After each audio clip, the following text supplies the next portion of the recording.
Qui n'est pas de moi, le sanglot de l'homme. Je comprends bien que vous dénoncez une forme d'infantilisation de l'Afrique, mais de là à dire qu'il faut qu'elle se prenne en main et ne plus attendre d'aide de l'extérieur, vous savez bien que si on arrête de donner la béquille à un oiseau qui ne sait faire que la recevoir, il meurt.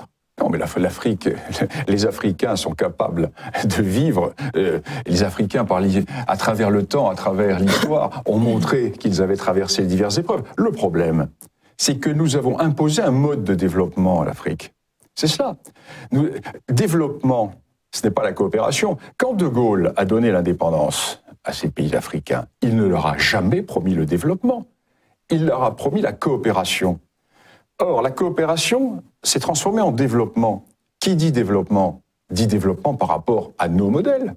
Alors, pendant un certain temps, certains pays, les pays soviétiques, ont voulu proposer les modèles de type socialiste, pendant que nous proposions les modèles de type libéral.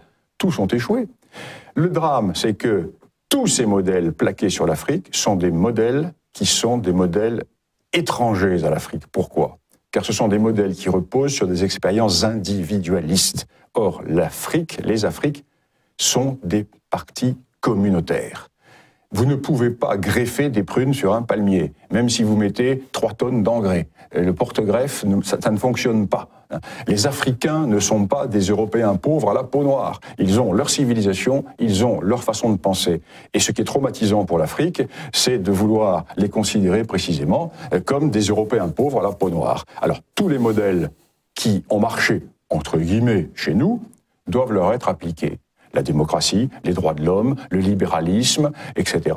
Eh bien, on va à l'échec. Car le problème de l'Afrique, c'est cela. Ce n'est pas l'économie, ce n'est pas le manque de développement, c'est un problème d'ordre psychologique, sociologique, culturel et surtout un modèle d'arrogance intellectuelle que nous avons avec notre européocentrisme, né dans ce petit cap de l'Europe qui représente géographiquement le 20e de la planète ou le 30e de la planète, peuplé par le 10e de la planète et qui prétend vouloir donner des leçons au monde entier, aussi bien à Poutine qu'aux Chinois qu'aux Africains. Eh bien non.